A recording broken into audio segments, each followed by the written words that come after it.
దేవుని నామానికి మహిమ కలుగును గాక. ప్రభువును లోకరక్షకుడు యేసుక్రీస్తు వారి శ్రేష్టమైన నామమునకు స్తుతులు స్తోత్రాలు అర్పిస్తూ జీవము గల దేవుని సంఘమంతటికి ప్రభు పక్షాన వందనాలు తెలియచేస్తూ ఉన్నాం. దేవుని వాక్యమును అందించడానికి యోగ్యుడను కాను, ఆయన కృపను బట్టి ఆయన రక్తం ద్వారా కడగబడిన వ్యక్తిగా ప్రభు హృదయ భారాన్ని మీదట ఉంచటానికై నిలవబడి తిని మరి అనేక మార్లు పెదనాయన దగ్గరకు వచ్చి కొంతసేపు మాట్లాడాలి, కూర్చోవాలి అని ఆశ కలిగి ఉంటుంది. మాకెప్పుడు కూడా ఈ తరుణము ఇంత సమయంగా వారి దగ్గర ఉండటానికి అనుకూలపడలేదు. ఏదేమైనప్పటికీ మరి మీ అందరితో దేవుని వాక్యాన్ని పంచుకోవటానికి మరి పెదనాన్నతో ఇలాగిన సమయం గడపటానికి ప్రభు మాకు ఇచ్చిన కృప అని భావిస్తూ ఆయన స్తుతిస్తూ ఉన్నాను. మరి ముఖ్యంగా మరి దైవజనులు చెప్పినవన్నీ కూడా దేవునికి మహిమ. అదంతా 9 సంవత్సరాల క్రితం జరిగిన సంఘటన. ఇప్పుడు ఆ అవకాశము వారికి దొరికినది. ఏది ఏమైనాను ప్రభు మాత్రమే మహిమ పొందాలి. Amen, amen. మరి మా నాన్నగారిని ప్రభులో నడిపించిన ఆత్మీయ తండ్రిగాను, మరి ఆయనను పరిచర్యలో తీసుకోవాల్సింది కానీ ఎందుకన్నా మరి పెదనాయన వదిలేశాడు, నాకు అప్పగించాడు తండ్రి గారి ద్వారా దేవుడు. అది దేవుని కృప అని భావిస్తూ ఏదేమైనప్పటికీ మరి మీదట ఇలా నిలబడటం నాకు కొంత ఆందోళనకరంగా ఉంది, ఆనందకరంగా ఉంది. నా కొరకు మీరు ప్రార్థించండి. దేవుని కృపలో మరి నా 18వ ఏట ప్రభు నన్ను తన పరిచర్యకు పిలుచుకున్నాడు. ఆ దినం నా 18వ ఏట ప్రభునకు నన్ను నేను సమర్పించుకున్నాను. ఇంచుమించు 15 సంవత్సరాల పరిచర్య. మొట్టమొదటిసారిగా ఇలాగున ఒక ఆదివారం బయటకు వచ్చి ప్రసంగించటం, సమస్త ఘనత మహిమ ప్రభు అయిన యేసునకే అర్పిస్తూ, మంచిది మనం ఎవరమైనా ఏదేమైనా యేసయ్య మాటలు వినటానికి వచ్చాం, యేసయ్యను మనసారా ఆరాధించడానికి వచ్చాం. ప్రభువు తన ఆత్మచేత మనలందరిని అభిషేకించి తన మహిమ కొరకు మనల్ని నడిపించునుగాక. మరి తండ్రి గారి ద్వారా మేము వాక్యం వినటానికి ఆశతో వచ్చాము, కానీ అయ్యగారు మాకు వాక్యమును అందించటానికై పెద్ద ఆయన మాటని కాదనలేము. మంచిది, దేవుడు మనందరితో మాట్లాడి మనలను బలపరచునుగాక. ఈ సమయమున దేవుడు నా హృదయంలో ఉంచిన కొన్ని తలంపులు మీదుట పంచుకోవటానికి ఆశపడుతూ మనందరికీ తెలిసిన వాక్య భాగము మత్తయి సువార్త 5వ అధ్యాయము 43 నుంచి చివరి వరకు. దయచేసి ఎవరైనా ఒకరు మైక్ పెట్టుకొని చదివితే అందరు విందాము. ఎందుకంటే అన్ని వచనాలు నేను ధ్యానించను, ఒక వచనం గురించి మాత్రమే నేను ధ్యానం చేస్తాను. మత్తయి సువార్త 5వ అధ్యాయం 43 నుంచి 48వ వచనం వరకు. దయచేసి మైక్ పెట్టుకొని చదవగలరు.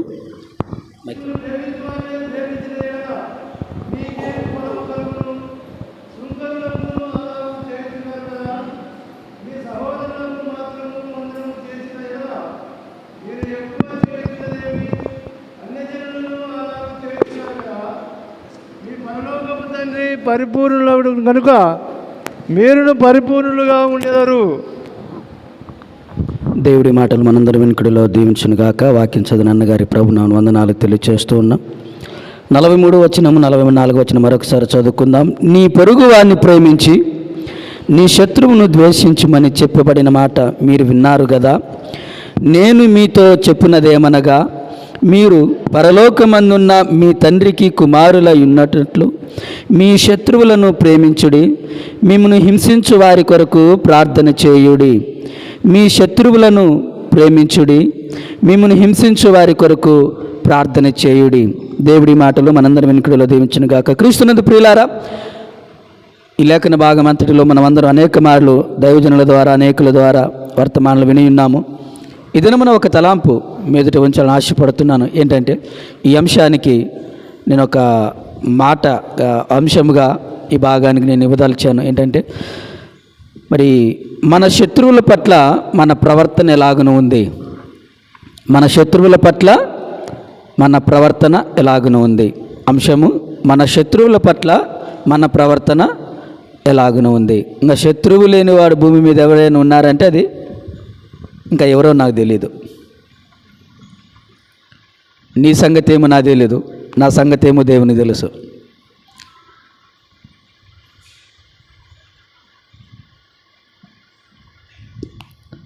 సాధారణముగా దాదాపుగా చాలామందికి లెక్కకు మించి ప్రతి మానవునికి ఏదో ఒక విషయంలో శత్రుత్వం అనేటువంటిది, ఒకవేళ మనం ఎవరికి శత్రువులు కాకపోవచ్చు, కానీ మన ప్రవర్తన ఎవరికైనా శత్రుత్వాన్ని ఏర్పరచిండొచ్చు అని ఇద్దరి మధ్య. మనము ప్రత్యక్షంగా ఎవరినేమి కీడు చేసిండకపోవచ్చు, ఎవరిని నాశనం చేసిండకపోవచ్చు, కానీ మన ప్రవర్తన లేదు ఏదో ఒక మన అనాలోచితంగానో పొరపాటుగానో మాట్లాడిన మాట, చేసిన క్రియ మన ఎదుటి వారిని, మన పొరుగు వారిని, మనలను వారి ఎదుట దోషులుగా లేదా మనల్ని శత్రువులుగా వారి జీవితాల్లో తయారు చేసిండొచ్చు. కానీ మనమైతే వారిని బాగానే ప్రేమిస్తుండొచ్చు. ఇది కూడా సంభవమే. అయితే ప్రియులారా, దేవుని వాక్కు మనం జ్ఞాపకం చేసుకుంటున్న మాట, మన శత్రువుల విషయంలో మన ప్రవర్తన ఎలాగనుంది. యేసు ప్రభువు వారు స్వయాన ఆయన మాట్లాడుతూ, నీ పొరుగువారిని ప్రేమించి నీ శత్రువును ద్వేషించమని చెప్పబడిన మాట మీరు విన్నారు కదా. దేవుని ప్రజలారా, ఇది మనందరికి తెలిసిన మాటే. కానీ యేసు ప్రభు వారు ఏమని చెప్తున్నారు? నేను అలాగే చెప్పడం లేదు. ఏమంట? 44 వచ్చిన చివరి మాట, మీ శత్రువులను ప్రేమించుడి, మిమ్మల్ని హింసించు వారి కొరకు ప్రార్థన చేడు. నేను ప్రేమ గురించి ప్రార్థన గురించి రెండు మాట్లాడను, మన ప్రవర్తన గురించి మాట్లాడదాం. మరియు దైవ గ్రంథంలో కొంతమందిని ఉదాహరణకు చూసుకుని తర్వాత మనమేమి చేయాలి, దేవుడు మనకేమి చేయమని చెబుతున్నాడు అనే మాటను మనం మాట్లాడుకుందాం. మొదటిది, గ్రంథమందు కొంతమంది ఏమి చేశారు వారి శత్రువుల విషయమై. రెండవది, మనమేమి చేయాలి. ఈ రెండు మాటలు మనం మాట్లాడుకుందాం, ప్రభువుని ఆరాధిద్దాం. ముందుగా మనందరికీ తెలిసిన మాట, ప్రతిదానికి కూడా మనము ఒక భక్తుని ముందుగా పెట్టుకుంటాం. ఆరాధించుటలో, పాట పాడుటలో, ప్రసంగించుటలో, ఇంకేదైనా చేయుటలో, పాపము చేయుటలో కూడా ఒక పెద్ద ఆయన మనము మన ఎదుట పెట్టుకుంటాం. ఎందుకంటే ఆయనే చేశాడు ఇలా, నేను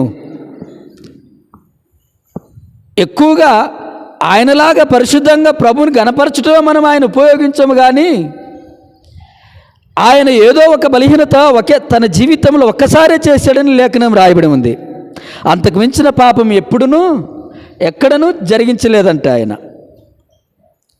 దేవుడే సాక్ష్యమిస్తున్నాడు, అదొక్క విషయంలో తప్ప ఇంకెక్కడ ఆయన పాపం చేయలేదు. కానీ ఆ ఒక్కదాన్ని పట్టుకొని మనము అంతటి వ్యక్తే చేసిను నేనెంత అని మనం ఎక్కువగా, ఈ పాటికి మీకు అర్థమై ఉండాలి ఎవరా వ్యక్తి.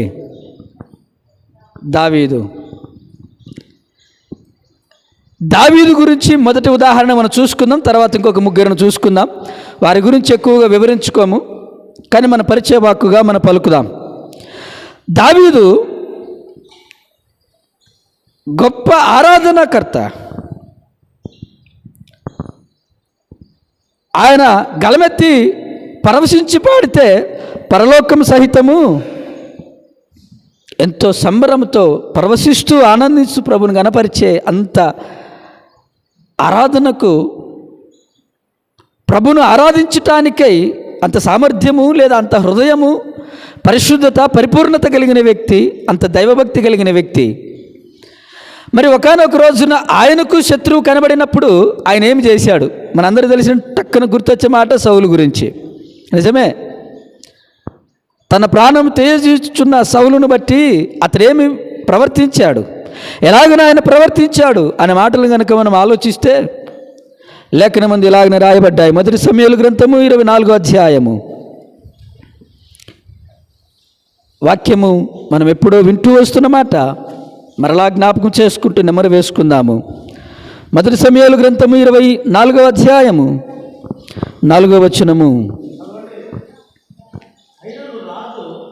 24వ అధ్యాయం 4వ వచనం. దావీదు జనులు అదిగో నీ దృష్టికి ఏది మంచిదో అది నీవు అతనికి చేయునట్లు నీ శత్రువుని నీ చేతికి అప్పగించునని యెహోవా నీతో చెప్పిన దినము వచ్చెనని అతనితో అనగా. ప్రియులారా, ఇక్కడ సౌలు గారి గురించి జనులు మాట్లాడుచున్నమాట నిజమే. దేవుడు నీకు ఇలాగని వాగ్దానం ఇచ్చాడు కదా, నిజమే దేవుడు నీకు అవకాశం ఇచ్చాడు కదా, ఏమని? నీ శత్రువును నీ చేతికి అప్పగించాడు. ఇక చూసుకో నీ వంతు. నీ శత్రువును నీ చేతికి అప్పగించాడు. ఈరోజు మనము ఆ స్థానంలో ఉంటే మన ప్రవర్తన ఎలాగనే ఉంటుంది అనేదే మన అంశము. ఆ స్థానంలో మనం ఉంటే మనం ఎలాగనే ప్రవర్తించేవారము.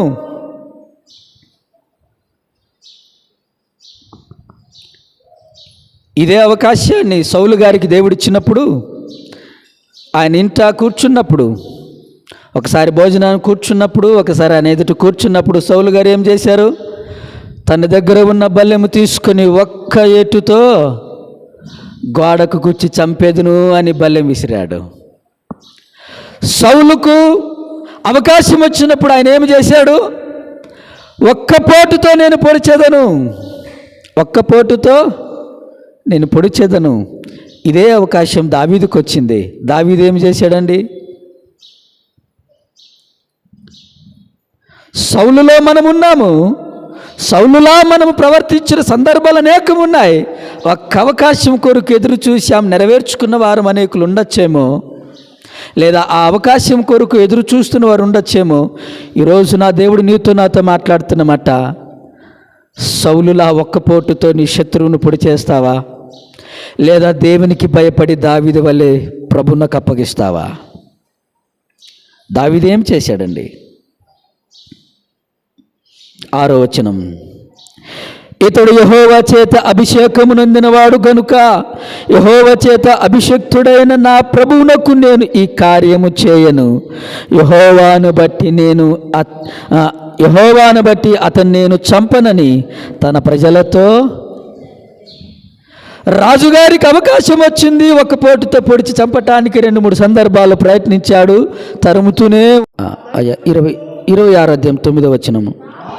దావీదు నీవు అతని చంపకూడదు, యెహోవా చేత అభిషేకం నొందిన వారిని చంపి నిర్దోషి అగుట ఎవనికి సాధ్యము? యెహోవా జీవము తోడు, యెహోవాయే అతని. ప్రియులారా, మరి ఒక అవకాశం వచ్చింది. అభిషేక్ అంటున్నాడు దావీదుతో, ఇదిగో ఒక్క పోటున అతన్ని నేను భూమికి కరిపించేదని అంటాడు. ఒక్క పోటు పడిసి నేను అతని భూమికి కరిపించేదను, చంపివేసేదని అంటాడు. కానీ దావీదు మరలా 2వ సందర్భములు కూడా అంటున్నమాట. మొదటిసారి అవకాశం వచ్చింది, దేవునికి భయపడ్డాడు, వదిలేశాడు. మరలా 2వసారి అవకాశం వచ్చింది అంటే ఈ మధ్యన ఆయన ఏమైనా ఉరుకునే ఉన్నాడా అంటే దావీదుని తరుముతూనే, పోనీలే ఏదో ఒక్కసారి మొదటిసారి కదా అని అవకాశం ఇస్తే మరలా నన్ను తరుముతూనే ఉన్నాడని 2 అవకాశం వచ్చినప్పుడు కూడా ఆయన ఏం చేశాడు? పగ తీర్చుకున్నాడా? వద్దు. యెహోవా చేత అభిషేకం పొందిన వ్యక్తిని నీవేమీ నేను చంపను, నీవు చంపొద్దు. దేవుని ప్రజలారా, మన శత్రువులు మన ఎదుట కనబడినప్పుడు, లేదా మన శత్రువుల విషయమే దేవుడు మనకు అవకాశం ఇచ్చినప్పుడు మనం ఎలాగన ప్రవర్తిస్తూ ఉన్నాం. కానీ చాలా సందర్భాల్లో దావీదుని అంటాము కదా, దావీదంతటోడే పాపం చేశా నేనెంత, దావీదంతటోడే. ఆయన ఒక్కసారేనండి చేసింది, మనం 100 సార్లు మించిపోతూ ఉన్నాం.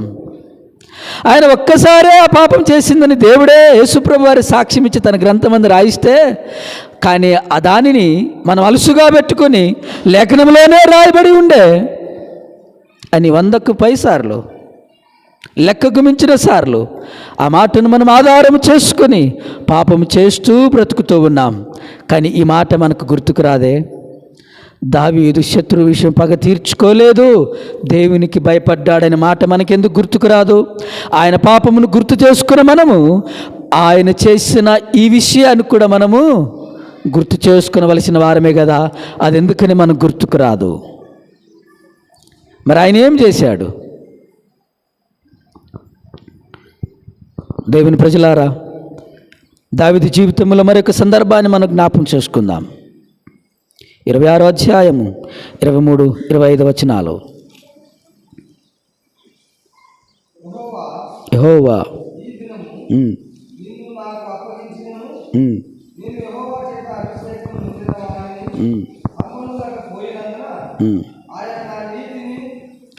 ఆయన నా నీతిని, నా విశ్వాసతను చూచి నాకు ప్రతిఫలమును దయచిన. ప్రియులారా, మన నీతిని దేవుడు చూసి మనకు ప్రతిఫలం ఇవ్వాలంటే మన ఎదుట మనకు వచ్చిన శత్రు విషయంలో అవకాశాన్ని బట్టి దావీదు వలె దేవునికి భయపడి వదిలిపెట్టాలి. అవకాశం వచ్చింది కదా అని పగ తీర్చుకొనుట అది దైవ పిల్లలకు సంబంధించిన విషయము కాదు. దేవుడు మన నీతిని చూసి మనకు ప్రతిఫలం ఇస్తాడు. మన భక్తిని చూసి దేవుడు మనకు ప్రతిఫలం ఇస్తాడు. మనం చేయవలసిన దేవునికి భయపడి ఆ పని మనం తీసుకోరాదు. ఏమంటాడు దేవుడు? ప్రతీకారం తీర్చుట నా వంతు, ప్రతీకారం తీర్చుట, పగ తీర్చుట నా వంతు, నా వంతు అంటాడు. దేవుని వంతును మనం తీసుకుంటే అప్పుడు దేవుడు మనకు మన నీతికి తగిన ప్రతిఫలమును దేవుడు మనకివ్వడు. మనమేమి చేయాలి? నీతిగా, భక్తిగా, పరిశుద్ధతను వదిలిపెట్టక దేవుని యందు భయభక్తులు కలిగి సమస్తాన్ని ఆయనకే అప్పగించాలి. దావీదు అదే పలికాడు, నా నీతిని బట్టి దేవుడు నాకు ప్రతిఫలమును ఇస్తాడు. మరి సౌలు విషయంలోనా చేసింది అంటే మరి ఇంకొక వ్యక్తి గురించి కూడా దావీదు ఎలాగనంటాడు చూడండి. 2వ సమూయేలు గ్రంథము 16వ అధ్యాయము 5వ వచనము నుండి. 2వ సమూయేలు గ్రంథము 16వ అధ్యాయము 5వ వచనము. రాజైన దావీదు బహిరూము దాపునకు వచ్చినప్పుడు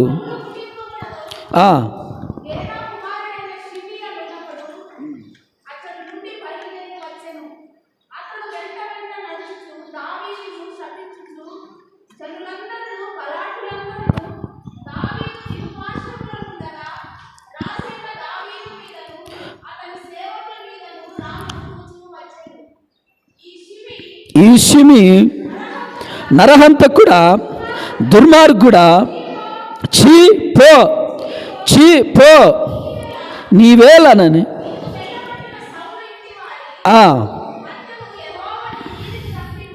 చాలండి పిల్లరా. ఇక్కడ షమి అనబడిన వ్యక్తి దావీదుని ఏం చేస్తాడంటే మనకు తెలిసిన సత్యమే, నెమరు వేసుకుంటున్నాం అన్నమాట. ముందుకే గుర్తు చేశాను.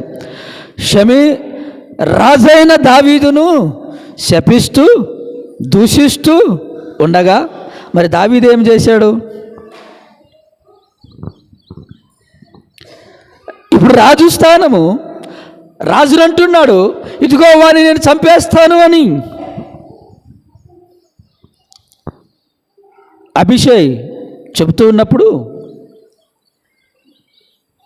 పూలరా నేను వాడిని, నా ఏలిని వాడా, వాడు ఇలాగ నేను దూషిస్తున్నాడు, నేను చంపేదనా అనగా దావీదు ఏమంటాడు తెలుసా? 10వ వచనము. అందుకు రాజు, షెరూయ కుమారులారా, మీకును నాకును ఏమి పొందు, వానిని శపింపనీయుడి.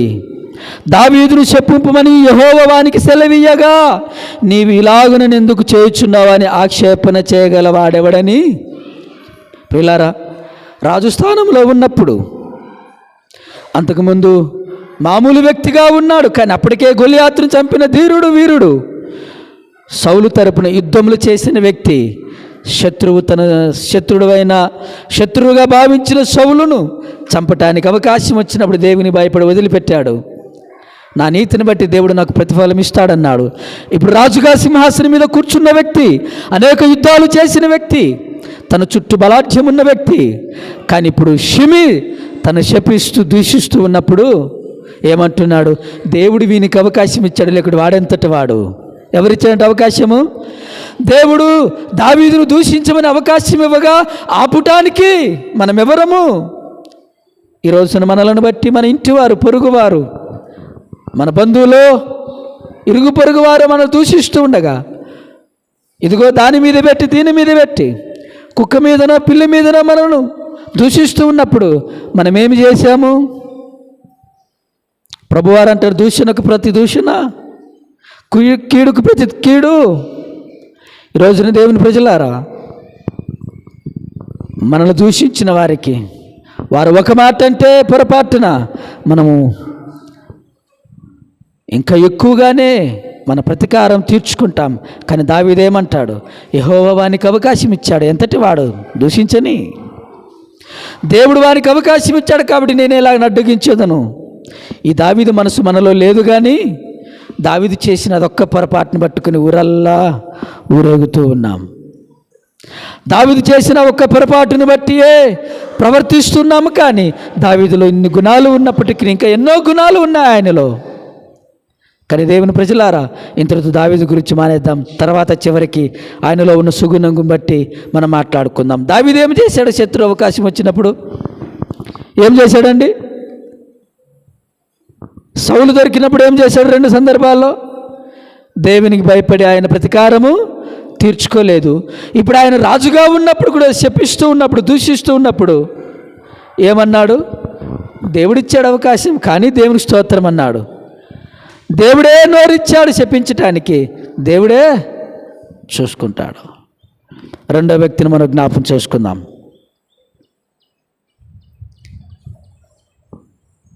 యోసేపు గురించి మనందరికి బాగా తెలుసు. యాకోబు కుమారుడైన యోసేపు 50 అధ్యాయము ఎక్కువగా మాట్లాడక చివరి సందర్భానికి వెళ్తాను. యోసేపు జీవితంలో తనకు వచ్చిన మంచి బంగారు అవకాశాన్ని బట్టి ఆయన ఏమి చేశాడు? ఆదికాండం 50 అధ్యాయం 15వ వచనం. ఆదికాండం 50 అధ్యాయం 15వ వచనం. యోసేపు సహోదరులు తమ తండ్రి మృతి పొందుట చూచి, ఒకవేళ యోసేపు మన యందు పగబట్టి మనం అతనికి చేసిన కీడంతటి చొప్పున మనకు నిశ్చయముగా కీడు జరిగించుననుకొని. ఈ సందర్భం మనందరికీ తెలుసు. యోసేపు గారిని ఏం చేశారండి అన్నదమ్ములు? ఆయన యవన ప్రాయంలో ఏం చేశారండి యోసేపును? తండ్రికి అన్నదమ్ముల దుర్మార్గతని తెలియచేశారని చెప్పి పగతో చంపుదామని ప్లాన్ వేశారు. కానీ పెద్దవాడు దాన్ని అడ్డగించి గోతులు పడేశారు. చివరికి అమ్మేసుకున్నారు. ఏదో ఒక జంతువును చంపేసి రక్తం తన బట్టలు చూపించి, ఇతనే ఇది నీ కొడుకుదేనా గుర్తు చేసుకో. 30 సంవత్సరాలు గడిచిపోయాయి. ఆయన సింహాసనం మీద కూర్చున్నాడు. అన్నలు వచ్చి సాగిలపడ్డారు. అన్నలు వచ్చి తన ఎదుట సాగిలపడ్డారు. యోసేపు గుర్తించాడు. ఇప్పుడు పగ తీర్చుకునే వంతు. యోసేపు న్యాయాధిపతిగా కూర్చున్నాడు. రాజుగా ఆ ఫరో తర్వాత గవర్నర్గా అధిపతిగా ఆయన కూర్చున్నాడు సింహాసనపై. తన బాల్య జీవితాన్ని తన తండ్రికి తన కుటుంబానికి దూరం చేసిన తన శత్రువులుగా ఉన్న తన అన్నలు ముందరొచ్చి మోకరిల్లారు. ప్రభువా, మాకు ఆహారమునకు దాన్ని ఇవ్వని సాగిలిపడి నమస్కరించారు. అవకాశం వచ్చింది యోసేపునకు. ఏం చేశాడు యోసేపు? లోపలికి వెళ్ళి బిగ్గరగా ఏడ్చి బయటకు వచ్చి తన అన్నలకు ఆహారం ఇచ్చి పంపించాడు. ఆయన గుర్తుపట్టాడు. తన అన్నలు చేసిన తనకు గుర్తొచ్చింది. రూములోకి వెళ్ళి బిగ్గరగా కేకలు వేశాడు. ఏడ్చాడు, ఒంటరిగా మౌనంగా రోధిస్తూ ఉన్నాడు. కానీ తన అన్నలకు ఏం చేశాడు? ఆహారం ఇచ్చి పంపించాడు. మరలొచ్చారు రెండవసారి. అప్పుడు తను ప్రత్యక్షపరుచుకుంటాడు. నేను మీ తమ్ముడైన యోసేపునే. తండ్రి ఇంకా బ్రతికి ఉన్నాడా? ఇంకా కరువు ఉన్నది, తీసుకుని రమ్ము. మీరు భయపడవద్దు, నా ఎత్తుకు రండి అని వారిని కౌగులించుకున్నాడు. ఇప్పుడు అధికారంలో ఉన్నాడు, బలం ఉంది. అతను ఏమి చెప్తే అది జరుగుతుంది. పగ తీర్చుకునే అవకాశం యోసేపునకు వచ్చింది. ఏమి చేశాడు? కౌగిలించుకున్నాడు. నేనేమి చేయను అప్పుడు అంటూ ఒక అద్భుతమైన మాట పలుకుతాడు. చివరికి ఇదే మాట అంటాడు. ఆ మాటను ఇప్పుడు చదువుకున్న సందర్భంలో ముందుకెళ్దాం. చూడండి 19వ వచనం. యోసేపు, భయపడకుడి, నేను దేవుని స్థానమందు ఉన్నానా? మీరు నాకు కీడు చేయను ఉద్దేశించితిరి కానీ నేటి దినమున జరుగునట్లు, అనగా బహు ప్రజలను బ్రతికించున్నట్లుగా అది మేలుకే దేవుడు ఉద్దేశించెను. ఇది రెండవసారి చివరిగా పలుకుతున్న మాట నేను చదివాను. ముందుగా ఇందాక చెప్పిందంతా మొదటి సందర్భంలోనిది. అప్పుడు ఇదే మాట పలికి, మీరు నాకు కీడు చేయని ఉద్దేశించితిరే కానీ మనం అందరం బ్రతకటానికై, ఇంకా అనేకులు బ్రతకటానికై దేవుడు ముందుగా దీనిని ఉద్దేశించాడు. అవకాశం వచ్చింది కానీ దేవుడు చేసినది ఆయన గుర్తు చేసుకున్నాడు. ఏమని? మేలు. పగ తీర్చుకునే అవకాశం వచ్చింది కానీ ఆయన ఏమంటున్నాడు? దేవునికి భయపడి పగ తీర్చుకొనలేదు. మీరు నాకు కీడు చేయని ఉద్దేశించారు కానీ నేను దేవునికి భయపడేవారు మనందరం బ్రతకటానికే ఇది ముందుగా ఇలా ఏర్పాటు చేశాడు ఇది అని అన్నలను మొదటిసారి క్షమించాడు. ఇప్పుడు మనం చదువుకున్న సందర్భం చివరిసారి ఇది ఎప్పుడుదంటే తండ్రి చనిపోయాక ఇప్పుడు అన్నలందరూ భయపడి అంటున్నాడు. ఇంతవరకు తండ్రి ఉన్నందుకే కపట ప్రేమ చూపించాడు యోసేపు. ఇప్పుడు తండ్రి చనిపోయాడు, ఇప్పుడు మన మీద పగ తీర్చుకుంటాడేమో, రండి మనం వెళ్ళి ఆయన ఎదుట సాగిలపడదామని చెప్పేసి వాళ్ళ అన్నలందరూ కూడా వచ్చి ఆయన ఎదుట మోకరించి ఈ సందర్భం చెప్పుకున్నప్పుడు అంటున్నారు, మీరు భయపడవద్దు. రెండవసారి పలుకుతున్న మాట, అప్పుడు తండ్రి ఉన్నప్పుడు ఏ మాట పలికానో ఇప్పుడు తండ్రి చనిపోయినప్పుడు కూడా అదే మాట పలుకుతున్నా. ఎందుకంటే నన్ను సృజించిన మన కన్న తండ్రి అయిన దేవుడు ఎల్లప్పటికీ ఉన్నాడు, ఆయన ఎప్పటికీ చనిపోడు. కాబట్టి ఆయన మన కీడును రాకుండా ఈరోజు మనం అందరం బ్రతకటానికే ఆ రోజు దేవుడు అది చేశాడు. నేను మీ ఎదుటలా పగ తీర్చుకొనను, మీరు ధైర్యంగా ఉండండి అన్నాడు. ఈరోజు యోసేపు గురించి మనం చదువుతూ ఉన్నాం. దేవుని ప్రజలారా, అవకాశం వచ్చింది. రాజుగా సింహాసనం మీద ఉన్నప్పుడు తండ్రిని బట్టి చేయలేదు. తండ్రి చనిపోయిన తర్వాత కూడా కేవలం ఒకటే, దేవునికి భయపడి. ఈ రోజున నీ అన్నదమ్ముల విషయంలో ఈ అవకాశం నీకు వచ్చిందేమో, నీ అన్నదమ్ముల విషయంలో, నీ తోబుట్టి విషయంలో ఈ అవకాశం వచ్చిందేమో. ఎలాగన ప్రవర్తించావు? పగ తీర్చుకున్నావా? దేవుడే చేశాడు మన మేలు కొరకని వారిని బలపరిచావా? మరొక వ్యక్తిని మనం జ్ఞాపకం చేసుకుందాం. 3వ వ్యక్తి 2వ సమూయేలు గ్రంథం 3వ అధ్యాయము 27వ వచనం. 2వ సమూయేలు గ్రంథం 3వ అధ్యాయం 27వ వచనం.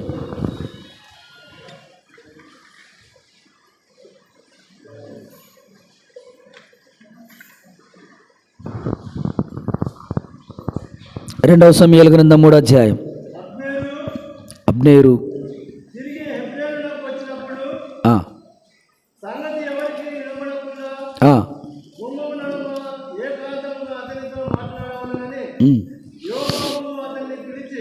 యోవాబు అతన్ని పిలిచి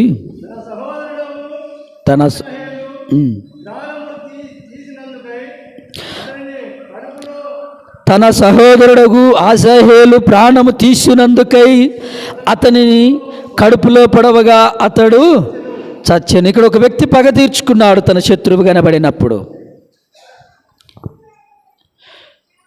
యోవాబు, ఆ వ్యక్తి యోవాబు, దావీదు అక్క కొడుకులు, దావీదు యుద్ధ సైన్యాధిపతి. ఇక్కడ అబ్నేరు విషయంలో జరిగిన సందర్భం 2వ అధ్యాయం 23వ వచనములో ఆసాహేలు అనబడిన యోవాబు తమ్ముని అబ్నేరు ఈటుతో పొడిచి చంపేస్తాడు. ఆ తర్వాత అవకాశం దొరికింది. దావీదుకు తెలియదు ఈ సంగతి. అబ్నేరు సౌలు సేనాధిపతి, అబ్నేరు బలాఢ్యుడు, గొప్ప యుద్ధాలు జరిగించిన వ్యక్తి. యోవాబు తమ్ముడిని చంపినందుకు ఇప్పుడు యోవాబుకి అవకాశం వచ్చింది. ఏం చేశాడంటే చూడండి, యోవాబు అతని పిలిచి తన సహోదరుడు ఆశాహేలు ప్రాణం తీసినందుకై అతనిని కడుపులో పొడవగా అతడు చచ్చెను. పగ తీర్చుకున్నాడు. ఈ అవకాశం కొరకు ఎదురు చూశాడేమో. అవకాశం వచ్చింది, తమ్ముని చంపినందుకై అతనిని పొడిచి చంపాడు. కానీ ఈ విషయమై దావీదు నిరపరాధి, ఈ విషయమై దావీదు నిర్దోషి. అతనికి తెలియదు. కానీ తెలిసిన తర్వాత దావీదు ఏం పలుకుతాడో చూడండి. 28 వచ్చిన అటు తర్వాత ఈ సమాచారం దావీదునకు వినబడినప్పుడు అతడు అనుకునేదేమనగా, నేనును నా రాజ్యమును నేరు కుమారుడు అబ్నేరు ప్రాణము తీటు విషయంలో యెహోవా సన్నిధిని ఎన్నటికి నిరపరాధులమే. ఈ దోషము యోవాబు మీదకుని అతని తండ్రికి పుట్టిన వారందరి మీదకిని మోపబడునుగాక. యోవాబు ఇంటి వారిలో స్రావము గలవాడైనను, కుష్ఠరోగి అయినను, కర్ర పట్టుకుని నడుచువాడొకడైనను, ఖడ్గం చేత కూలివాడైనను, ఆహారం లేని వాడైనను ఉండక పోడుగాక అనెను. ప్రియులారా, యోవాబు పగ తీర్చుకున్నాడు. తన తరతరమనికి ఈ శాపంను తీసుకొచ్చాడు. దావీదు పలుకుతున్న మాట వారి జీవితాల్లో నెరవేర్చబడుతున్నాయి. ఈరోజున అవకాశం వచ్చినప్పుడు యోసేపు వలె, దావీదు వలె దేవునికి భయపడి ఉన్నామా? లేదా పగ తీర్చుకోవటానికై యోవాబు వలె మనము పగ తీర్చుకునే వారంగా ఉన్నామా? పగ తీర్చుకుంటే శాపము ఏమిటో తర్వాత దావీదు పలికిన మాటలు మనమందరం కూడా చదువుకున్నాం. తర్వాత మరొక వ్యక్తిని మనం జ్ఞాపకం చేసుకుందాం. ఇది మనందరికి తెలుసు. ప్రభువైన యేసు వారి గురించిన మాట. ఆయన శిలువకు వేయబడినప్పుడు, శిలువను ఆయనను హింసిస్తూ ఉన్నప్పుడు, ఆయన కురుడాలతో కొడుతూ ఉన్నప్పుడు, ముళ్ళ కిరీటంతో ఆయన తలలు కూర్చున్నప్పుడు, దేహమంతా దున్నుచూ ఉన్నప్పుడు, నాగలి చాలవలే దున్నబడినప్పుడు, శిలువ వేయబడిన తర్వాత ప్రాణం పోతూ ఉన్నప్పుడు ఆయన పలికిన మాట ఏమిటి? లూకా సువార్త 23వ అధ్యాయము 34వ వచనం. యేసు, తండ్రి, వీరేమి చేయుచున్నారో వీరెరుగరు కనుక వీరిని క్షమించమని చెప్పాను. తన ప్రాణం పోతూ ఉంది. ప్రభువారు ఏమన్నారు? తండ్రి, వీరేమి చేయుచున్నారో వీరెరుగరు కనుక వీరిని క్షమించుము. అందుకనే ప్రభువారు అంటున్నారు పౌలు ద్వారా, క్రీస్తు యేసున కలిగిన ఈ మనస్సును మీరును.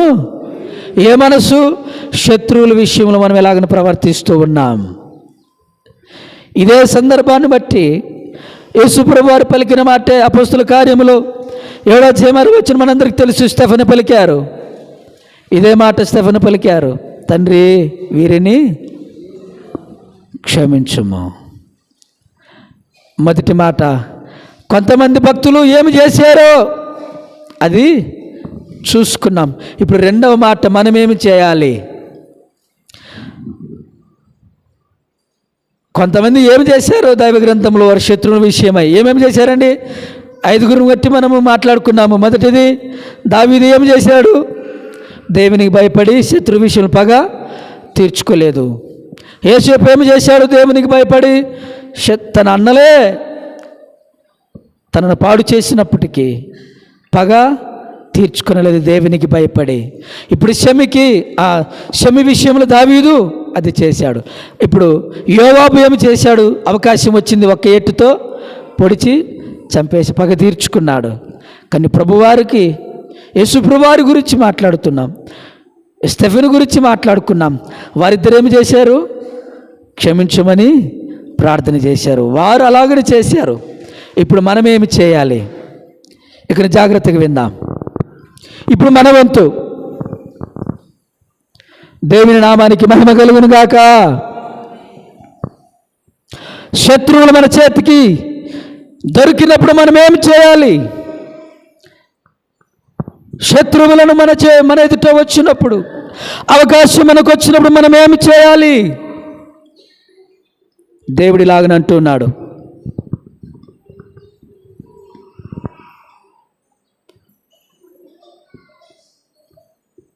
యోబు గ్రంథం 31వ అధ్యాయం. ఇక్కడ కొన్ని వచనాలు త్వరగా చదువుకుందాము. చదవగలిగిన వారు త్వరగా సహాయం చేద్దాం. యోబు గ్రంథం 31వ అధ్యాయము 29వ వచనం.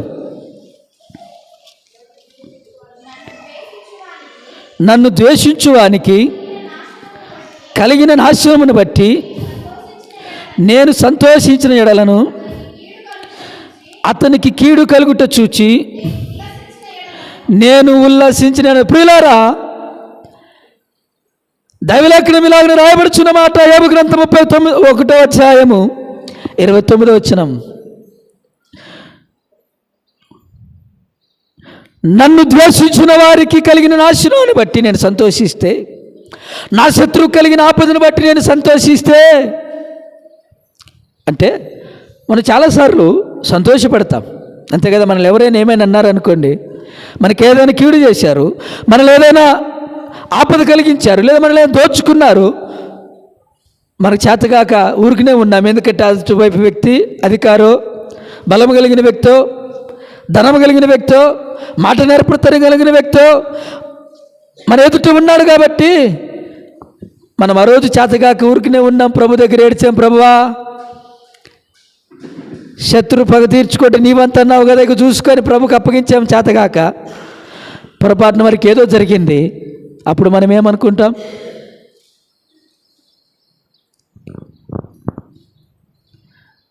ఇప్పుడు మనలను తిట్టినోన్నో, లేదా మనల్ని కొట్టినోన్నో, మనం దోచుకున్నోన్నో, మనకు చేతగాక ఆ రోజు వాళ్ళని ఏమనలేకపోయాం.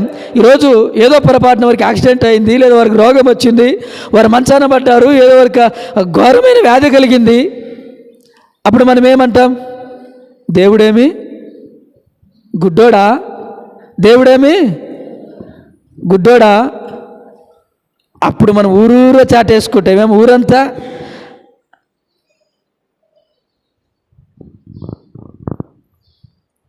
తప్పుడు కొట్టి దండోర చాటిస్తాం. దేవుడే ఊరికి నిడిచిపెట్టలేదు. మనం సంబరపడుతూ ఉన్నాం. ఆ రోజు నన్ను ఇలాగ చేసిన వ్యక్తి, ఆమె ఇలాగ నిండనన్ని, లేదా ఫలానోళ్ళు వాళ్ళు ఇట్లా నిండ్రి, ఈరోజు దేవుడు నా తరపున పగ తీర్చుకొనేను అని సంతోషపడుతూ ఉన్నాం. వారికి మన శత్రువులకు వచ్చిన ఆపదను బట్టి మనం సంబరపడుతూ ఉన్నాం. దేవుని జనాంగమా, ఇదిగో దేవుడు నీతో నా తంటున్న మాట ఏమిటో తెలుసా?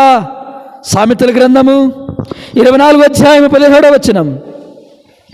సామెతల గ్రంథము 24వ అధ్యాయం 17వ వచనం.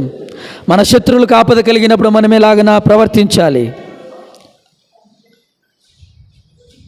నీ శత్రువు పడినప్పుడు సంతోషింపకము, వాడు త్రొట్టిల్లినప్పుడు నీవు మనసున నుల్లసింపకము.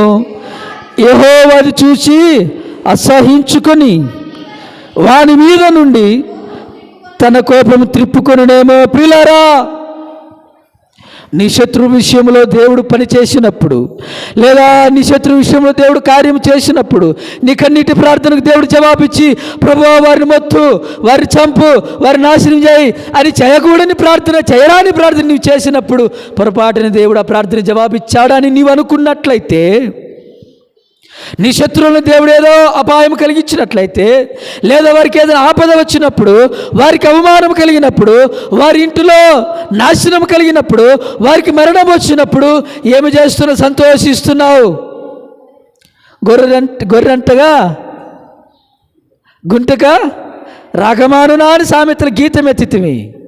గొర్రెంట గుంటక ఇంకేమేమో ఉన్నాయి పద్యాలు.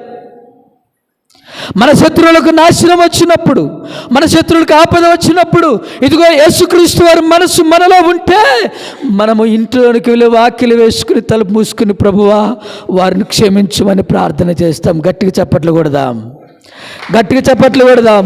క్రీస్తు యేసును కలిగిన మనసు ఏమిటో తెలుసా? మన శత్రువులకు కలిగిన ఆపదను బట్టి మనం ఉల్లసించము. యేసయ్య మనసు అంటే ఇదే. క్రీస్తు యేసు మనసు ఇదే. నిజమే, వారిని మనం ఎంతో పాడు చేసి ఉండొచ్చు. ఈరోజు అవకాశం వచ్చింది, వారికి ఏదో ఆపద వచ్చింది. ప్రభు అంటున్నాడు, నీవు వారిని బట్టి సంతోషించొద్దు. నీ గదిలోకి నీవు ప్రార్థన చేసి, వారు ప్రభువా క్షమించిన ఆయన ప్రార్థన చేసే వ్యక్తివా? బాగా జరిగిందని సంబరం చేసుకునే వ్యక్తివా? ముందు లేఖనంలో ఒక అంశం మనం చూసాం. శత్రువుల విషయంలో కొంతమంది ఏమి చేశారు, ఇప్పుడు మనమేమి చేయాలి? ఎవరికి సంబరం ఉండదండి మనల్ని పాడు చేసిన వారికి ఆపద వచ్చినప్పుడు? ఎవరికి సంతోషం రాదండి? అవునా? ఆ రోజు మా పిల్లలకి ఇట్లా చేసిండా, వాని పిల్లలకి బాగా జరిగా అని సంతోషపడిన వారు ఎవరైనా ఉన్నారా? నిజంగా యథార్థంగా చెబుదాం. ఎవరైనా నీ దగ్గరకు వచ్చి ఏమో వాళ్ళు తెలియక చేసిండ్రు మా విషయంలో, దేవుడు ఎంత కీడు రప్పించా, దేవుడు వారికి క్షమించిన కాక ఎవరన్నా పలికారా నీ దగ్గర? యథార్థంగా ప్రభుకు చెబుదాం. లేదు నీవు ఎప్పుడైనా పలికావా? అయ్యో వారు పొరపాటున తెలియక చేసిండ్రు ఆ రోజు, ఈరోజు వారికి అంత కీడు వచ్చా, దేవుడు వారిని బాగు చేయాలని నాకు, వారి విషయమై దేవుడు వారిని పగ తీర్చుకొనకుండా, నా విషయమై వారిలో పగ తీర్చుకొనకుండా దేవుడు వారిని క్షమించాలి నేను ప్రార్థన చేస్తానని ఎప్పుడైనా అంటివా? క్రీస్తు యేసున కలిగిన ఈ మనసు మీరు యేసు ప్రభు వారు చూపించారు తన శత్రువులను బట్టి, తండ్రి వీరిని క్షమించు. ఈరోజు మనకి ఎక్కడొచ్చింది సంతోషము? మనకి ఎలాగనొచ్చింది ఆ సంతోషము? మన శత్రువుకు ఆపద వచ్చినప్పుడు, మన శత్రువుకు రోగం వచ్చినప్పుడు, మన శత్రువు కడుపు మాడినప్పుడు, వారు ఆకలితో ఉన్నప్పుడు, వారు వేదనలో ఉన్నప్పుడు, వారు యాక్సిడెంట్లో మరణించినప్పుడు, వారు అపాయము కలిగినప్పుడు, వారి పంటలో నష్టం వచ్చినప్పుడు మనం సంతోషపడుతున్నామే. ఇదేనా క్రీస్తు యేసు మనసు? శత్రువుల పట్ల మన ప్రవర్తన ఎలాగను ఉంది? పైపెచ్చు అంటాం, నన్నింత కీడు చేశా, దేవుడు ఊరుకునే ఉంటాడా? చూడు, దావీదు వలె గీతమే తిత్తమే, నన్నింత కీడు చేశా, దేవుడు ఊరుకునే ఉంటాడా? శత్రువుల పట్ల మన ప్రవర్తన ఎలాగను ఉంది? మనలో నాశనం చేసిన వారి పట్ల మన ప్రవర్తన ఎలాగను ఉంది? వారిని చూసి ఈరోజు సంతోషపడుతున్నావా? నీవు పరలోకానికి చేరవు. అవును, ఇది సత్యం. నీ శత్రువు కలిగిన ఆపదను బట్టి నీవు చూడండి, మరొకసారి చదువుదాం, సామెతల గ్రంథం 24:17. నీ శత్రువు పడినప్పుడు సంతోషింపకము, వాడు తొట్టిల్లినప్పుడు నీవు మనసును ఉల్లసింపకము.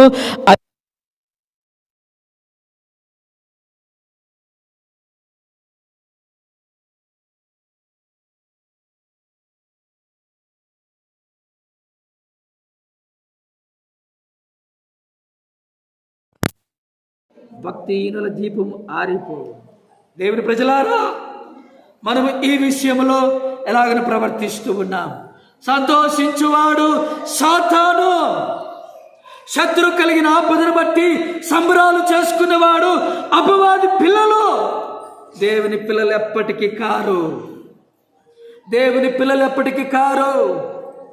వెళ్ళి ఆదుకో, దేవుడు నీకు అవకాశం ఇచ్చాడు.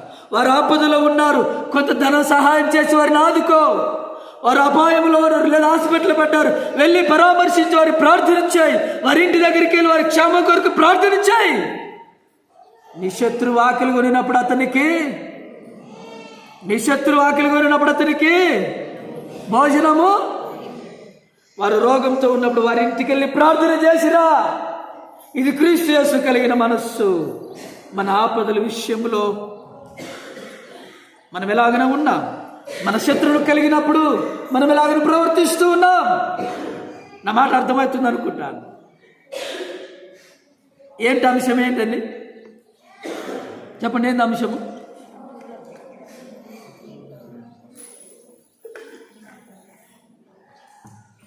అంశమేమి? మన శత్రువుల ఎడల మన ప్రవర్తన. ఈరోజు మన శత్రువులకు కలిగిన ఆపదను బట్టి ఎందుకని సంతోషిస్తున్నావు? నిన్ను బాధపరిచిన వారిని, నిన్ను దూషించిన వారికి ఏదో ఆపద కలిగినప్పుడు నీకు సంతోషం ఎలాగనే వస్తుంది? రాకూడదే. అది యేసు మనసు కాదే. నిజముగా నీలో మారు మనసు లేదు అని అర్థం. నిజముగా మనలో మారు మనసు లేదు అని అర్థం. మన మార్పు చెందిన వారం అయితే మన శత్రువులు మనం ప్రేమిస్తాం, మన హింసించే వారి కొరకు. అందుకనే తెస్సలోనికి రాసిన పత్రికలో పౌలు వారు ఏమంటారు? దూషణకు ప్రతి దూషణ, కీడు ప్రతి కీడు చేయొద్దు, కానీ వారి కొరకు నీవు ప్రార్థన చెయ్యి అంటున్నాడు దేవుడు. వారి కొరకు ప్రార్థన చెయ్యి. 5వ అధ్యాయము మొదటి తెస్సలోనికి పత్రిక 5వ అధ్యాయం 15వ వచనం.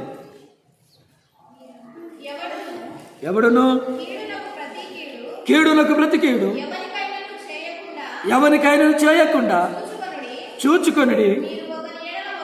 మీరు ఒకరి ఎడల ఒకడును మనుషులందరి ఎడలను ఎల్లప్పుడూ మేలైన దాన్ని అనుసరించి నడుచుకోండి. మేలైనది ఒకరి ఎడల ఒకరు మేలైనది. నీ శత్రువుల పట్ల మేలైనది ఏమిటంటే వారి రక్షణ కొరకు ప్రార్థన చేయుట, వారి శ్రమలలో వారి బయటికి రావటానికి నీవు ఉపవాసం ఉండి ప్రార్థన చేయి. అది క్రీస్తు యేసు మనస్సు. సంబరాలు చేసుకుంటే సాతాను మనస్సు. ఇంకా దేవుడు ఏం చెప్తున్నాడు? ఉపధ్య గ్రంథము 1వ అధ్యాయము 12వ వచనం ఒకసారి చదువుకుందాం. ఉపధ్య గ్రంథము 12వ వచనం.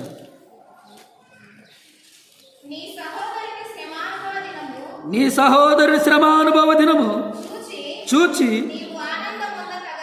నీవు ఆనందముంద తగదు. యూదా వారి నాశన దినమున వారి స్థితిని చూచి వారు సంతోషింపు తగదు. ఇది ఆజ్ఞ. ఏమి? మన సహోదరులకు కలిగిన శ్రమను చూచి సంతోషించొద్దు. ఇది ఆజ్ఞ. మన శత్రు కలిగిన స్థితిని చూసి సంతోషించొద్దు. ఇది ఆజ్ఞ. ఆజ్ఞాతిక్రమము పాపము, దాని వలన వచ్చే జీతము పరలోకాన్ని కోల్పోతాం. మన శత్రువుల విషయంలో మనం ఆనందపడితే యేసయ్య మనలో ఉన్నాడు. మన శత్రువు కలిగిన ఆపదను బట్టి మనం సంతోషించినట్లయితే దేవుడు మనలో లేడు, దయ్యము మనలో ఉంది. నవ్వుతున్నావా? బాగా జరిగలేవానికని ఆనందపడుతున్నావా? పండుగలు చేసుకుంటున్నావా? ఇది జరగాల్సిందిలే వారికి అని. ప్రభు ఏమంటున్నాడు? అది తగదు, అది చేయొద్దు, అలాగే చేయొద్దు అని ప్రభువు. నీ సహోదరు కలిగిన శ్రమను బట్టి నీవు సంతోషించొద్దు. నీ శత్రువు కలిగిన శ్రమానుదినమును బట్టి నీవు ఉత్సాహించొద్దు, ఉల్లసించొద్దు. ఉల్లసిస్తే వారికి ఆపద కలిగినప్పుడు బాగా చేసలే దేవుడు నీవు సంతోషిస్తే. చూడండి 15వ వచనం చదువుదాం. ఉపధ్యాయ 15.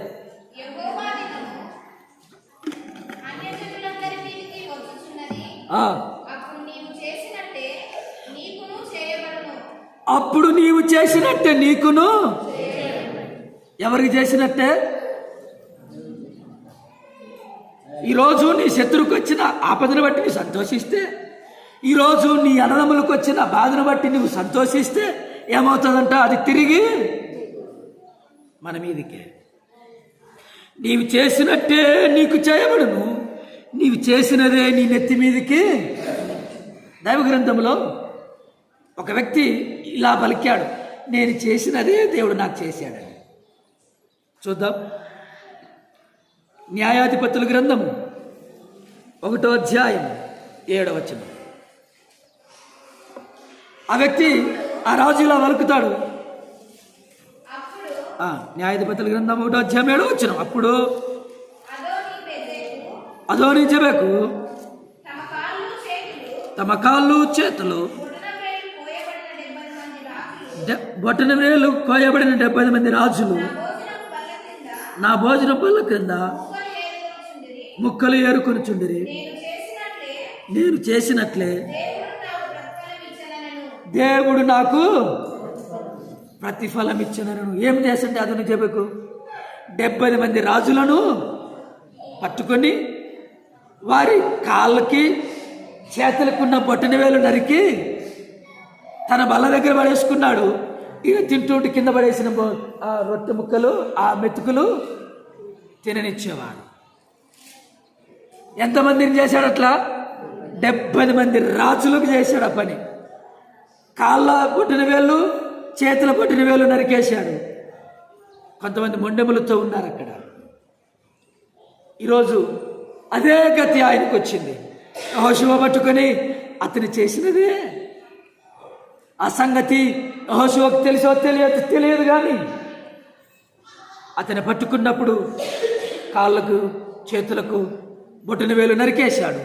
అప్పుడు అంటున్నాడు, చూడండి, నేను చేసినట్లే దేవుడు నాకు ప్రతిఫలం. ప్రియులారా, క్రైస్తవ విశ్వాసులమైనప్పటికీ, ప్రభు సన్నిధిలో ఉన్నప్పటికీ, గాన ప్రతిగానం ఆయన ఆరాధిస్తున్నప్పటికీ, మన శత్రువు కలిగిన ఆపదను బట్టి మనం సంతోషిస్తున్నట్లయితే మనము చేసినది దేవుడు మనకి తిరిగి సంతోషించొద్దు అని దేవుడు అంటూ ఉన్నాడు. సంతోషించొద్దు.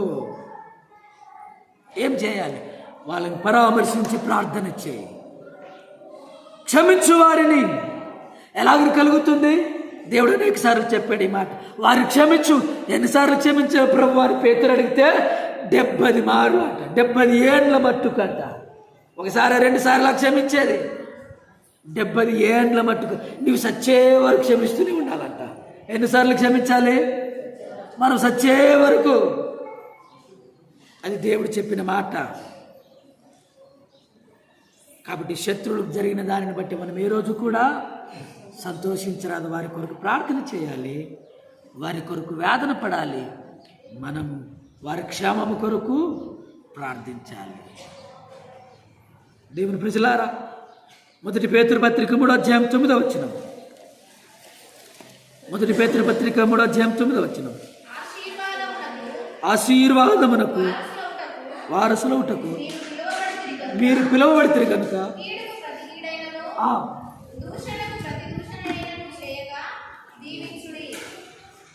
ఏం చేయాలి? మనము దీవించాలి, ప్రార్థన చేయాలి. సంతోషించరాదు, వారిని దీవించాలి. రోమాపత్రిక 12వ అధ్యాయం 14వ వచనం. రోమాపత్రిక 12వ అధ్యాయం 14వ వచనం.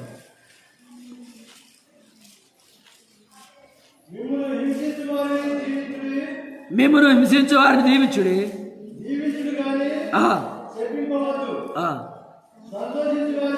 చాలు, మనం దీవించాలే కానీ శపించరాదు. 20వ వచనం.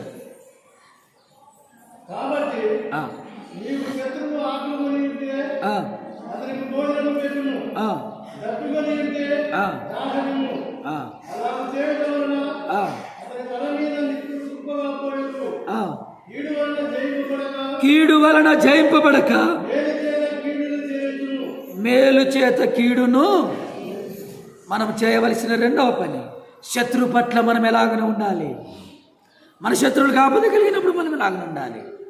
ఈ రోజున దేవుడు నీతో నాతో మాట్లాడుతున్న మాట, క్రీస్తు యేసున కలిగిన మనసు కలిగి ఉండాలి. సంతోషించొద్దు, ఉత్సాహించొద్దు, వారి నాశనం కొరకు ఎదురు చూడొద్దు. ప్రార్థన చేయి, దీవించు, ఆశీర్వదించు వారిని. దేవుడు అప్పుడు మనం చేసిన మనకు ప్రతిఫలం ఇస్తాడు. కాబట్టి పగ తీర్చుకొనుట అది సాతాను పని. ఈ ఉదాహరణలు చాలా దైవ గ్రంథంలో చూసుకోగలం. కానీ ఇంతటితో నేను ముగిస్తూ ఉన్నాను. మనం ఎలాగ ప్రవర్తిస్తున్నామో దానిని బట్టే మనకు ప్రతిఫలము దేవుడిస్తాడు. దేవుడి మాటలు మనందరి వెనుకడిలో దీవించును గాక. ప్రార్థన చేసుకుందాం.